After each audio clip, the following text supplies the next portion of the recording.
प्रिय विद्यार्थियों, आज हम लेप्टाडिनिया की एनाटॉमी के बारे में पढ़ेंगे। लेप्टाडिनिया प्लांट जो है वो एस्क्लेपिडेसी फैमिली के अंदर आता है और ये एक वाइल्ड हर्ब के रूप में हमारे हैबिटेट के अंदर ग्रो करता है।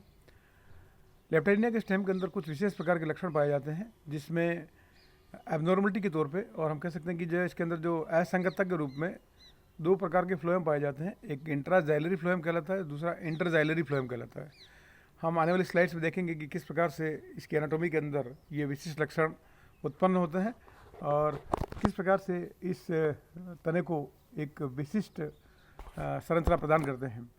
लेप्टाडिनिया की स्टेम की अगर हम सेक्शन काटते हैं तो इसकी जो आउटलाइन है वो गोलाकार दिखाई देती है और इसकी संरचना के अंदर हम देखें तो हमें विभिन्न प्रकार के ऊतक नज़र आते हैं। सबसे पहले हम बात करेंगे एपिडर्मिस या बाह्य त्वचा। बाह्य त्वचा सबसे बाहर की परत होती है, एक कोशिकीय परत होती है और इसमें कई सारी बैरल के आकार की कोशिकाएं पाई जाती है और ये एकदम कॉम्पैक्टली अरेंज्ड होती है। सेल्स के ऊपर की ओर एक मोटी क्यूटिकल बाह्य त्वचा के ऊपर की ओर पाई जाती है। अगर हम इसका कोर्टेक्स देखें तो कोर्टेक्स जो है वो हाइपोडर्मिस, क्लोरेंकाइमा और एंडोडर्मिस के रूप में पाया जाता है। हाइपोडर्मिस बाह्य त्वचा के नीचे की ओर पाई जाती है, जिसमें कई सारी पतली भित्तियुक्त कोशिकाएं पाई जाती है और पैरेंकाइमेटस कोशिकाएं पाई जाती है इसके अंदर, जो कि 1 से 3 परतीय होती है। इसके जस्ट नीचे की तरफ 3 से 6 परतीय हरित ऊतक पाया जाता है, जो कि हाइपोडर्मिस के ऊपर की ओर पाया जाता है और हाइपोडर्मिस के नीचे की ओर पाया जाता है।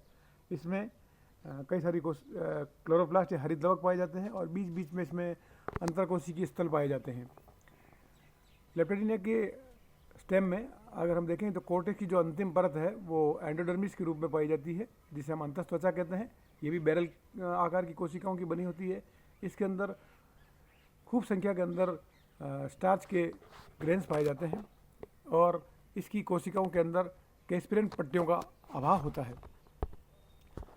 पेरिसाइकिल और हम कह सकते हैं कि परिरंभ जो है इसका वो स्टील के सबसे बाहर की लेयर होती है और ये एंडोडर्मिस के जस्ट नीचे की ओर पाई जाती है, जो कि पैरेंकाइमेटस कोशिकाओं की बनी होती है। इसमें लगातार पेचेज के अंदर स्क्लेरेंकाइमेटा के पेच पाए जाते हैं और हम कह सकते हैं कि इसके अंदर दंडोतक कोशिकाओं के बीच बीच में पट्टियाँ पाई जाती है। वेस्कुलर सिस्टम के अंदर इसमें प्राइमरी फ्लोएम होता है, सेकेंडरी फ्लोएम होता है, कैम्बियम होती है, सेकेंडरी जाइलम होता है, इंटरजाइलरी फ्लोएम होता है, प्राइमरी जाइलम होता है और इंट्राजाइलरी फ्लोएम होता है। जैसे कि मैंने आपको बताया था कि जो है लेप्टाडिनिया के तने के अंदर आपको 2 प्रकार के फ्लोएम दिखाई देंगे, दैट इज इंटरजाइलरी फ्लोएम और intraxylary phloem. Ring of vascular bundle is present in primary state. अगर हम प्राथमिक अवस्था के अंदर देखें तो लेप्टाडिनिया के अंदर वेस्कुलर बंडल एक रिंग में पाए जाते हैं, एक वलय में पाए जाते हैं, जो कि संयुक्त संपार्श्विक और एंडार्क, जिसको हम कह सकते हैं अंत अधिदारुक होते हैं और खुले होते हैं, जिसमें कैम्बियम पाई जाती है। प्राथमिक फ्लोएम जो है वो कुछ पैचेज के अंदर पाया जाता है सर्टन प्लेसेस के ऊपर, जबकि सेकेंडरी फ्लोएम एक रिंग के अंदर पेरीसाइकिल के जस्ट नीचे की ओर पाया जाता है, जिसमें sieve tubes, companion cells, phloem parenchyma पाई जाती है। इसके अंदर फ्लोएम फाइबर का अभाव होता है। कैम्बियम पतली भित्तियुक्त कोशिकाओं की बनी होती है, ये ईंटों के आकार की कोशिकाओं की होती है। इसमें कई सारी डिवाइडिंग लेयर होती है, जो कि बेसिकली ये ऊपर और नीचे की ओर ऊतक काटने का कार्य करती है, क्योंकि जो है ये मेरिस्टेमेटिक होती है और कई बार जो है ये कई सारी परतों में पाई जाती है। सेकेंडरी जाइलम, जो कि जस्ट कैम्बियम के नीचे की ओर पाया जाता है, इसमें जाइलम की वेसल्स, ट्रैकिट्स और जाइलम की पैरेंकाइमा पाई जाती है और इसमें बीच बीच में कई जगह द्वितीयक मृदुत्कीय किरणें पाई जाती है। Many patches of interxylary phloem और included phloems are present in the secondary xylem cylinder। जैसा कि आपको बताया गया था पहले भी कि जो है लेप्टाडिनिया के स्टेम के अंदर फ्लोएम जो है वो इंटरजाइलरी और इंट्राजाइलरी फॉर्म में पाया जाता है, जबकि जो इंटरजाइलरी फ्लोएम है वो कि सेकेंडरी जाइलम के बीच बीच में फ्लोएम के पैच पाए जाते हैं, या हम कह सकते हैं फ्लोएम के आइलैंड्स पाए जाते हैं, जिन्हें हम फ्लोएम आइलैंड्स या इंक्लूडेड फ्लोएम या इंटरजाइलरी फ्लोएम कहते हैं। ये सेंट्रीपिटल अपने ओरिजिन के अंदर या डेवलपमेंट के अंदर होते हैं। Primary xylem consist of protoxylem और मेटाजाइलम। प्राथमिक जाइलम के अंदर प्रोटोजाइलम और मेटाजाइलम पाया जाता है। प्रोटोजाइलम अंत्यादिदर्क होता है और पित्त के पास होता है। इंटरजाइलरी फ्लोएम जो कि बिल्कुल पेरीफेरी के पित्त पे होता है। जैसे कि आपको पहले बताया गया था कि जो इसमें जो दूसरा विशेष प्रकार का जाइलम फ्लोएम जो है वो इंट्राजाइलरी फ्लोएम के रूप में पाया जाता है, और इंट्राजाइलरी फ्लोएम जो है वो बिल्कुल पित्त की परिधि में पाया जाता है। पित्त की जो कोशिकाएं होती है वो पतली भित्ति युक्त होती है और मृदुत्की होती है। Abnormal secondary growth due to irregular activity of cambium at certain places. Secondary phloem is formed towards inner side of the secondary xylem, and other adjacent cambium cells are normally producing secondary xylem towards inner side. After some time, the cambium resumes its normal activity and thus forms many patches of secondary phloem in the secondary xylem. These are called as interxylary phloem. जो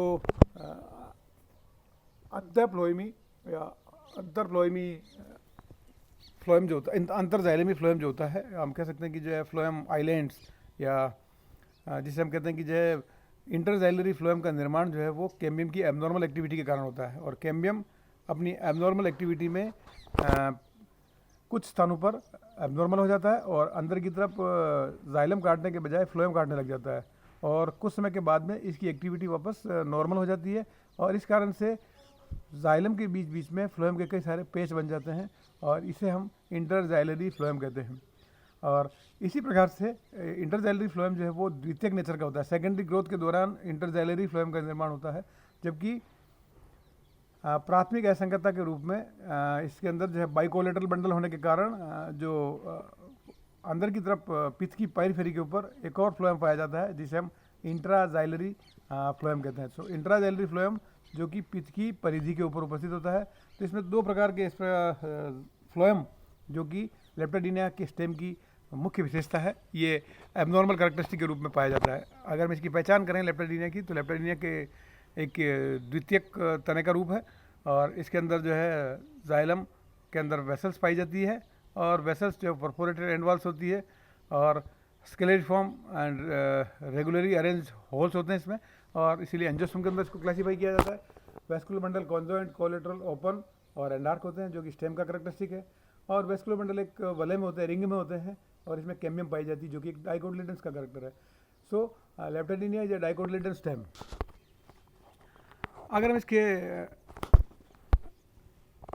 तने के structures के बारे में देखें हम, तो सबसे ऊपर की ओर जैसा कि मैंने आपको बताया क्यूटिकल होती है मोटी परत के रूप में। इसके नीचे बैरल के आकार की कोशिकाओं की एपिडर्मिस पाई जाती है, और हाइपोडर्मिस इसके जस्ट नीचे की ओर पाई जाती है जो कि 2 से 3 परतें दिखाई दे रही है, और इसी के नीचे आपको क्लोरेनकाइमा दिखाई दे रही है जिसके अंदर जो है कई सारा क्लोरोफिल के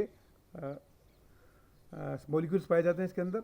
और इसके नीचे की ओर स्टार्च शीट या एंडोडर्मिस के रूप में पाई जाती है, और एंडोडर्मिस के नीचे की ओर बहुपर्तीय इसके अंदर जो है कैम्बियम पाई जाती है, और उसके बाद में इसका सेकेंडरी जाइलम होता है, इसमें कंजक्टिव टिश्यू का निर्माण हो जाता है, और बीच बीच में इसमें जो है मेडुलरी रेज पाई जाती है, लंबी लंबी जो आपको दिखाई दे रही है मेडुलरी रेज होती है, और प्राइमरी जाइलम जो है वो नीचे की ओर पाया जाता है। फिर सेकेंडरी जाइलम है इसके अंदर, ये बीच बीच में जो है इंटरजाइलरी फ्लोएम होता है।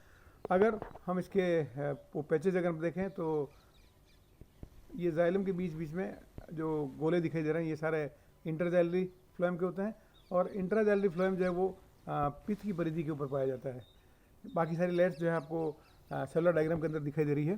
तो लेप्टाडीनिया के स्टेम के अंदर हम 2 प्रकार के जाइलम जो कि इंटरजाइलरी फ्लोएम और इंट्राजाइलरी फ्लोएम के रूप में इसमें देखते हैं, और इंटरजाइलरी फ्लोएम जाइलम सेकेंडरी जाइलम के बीच बीच में होते हैं, जबकि इंट्राजाइलरी फ्लोएम जो है वो इसकी परिधि के ऊपर होता है। Thank you very much.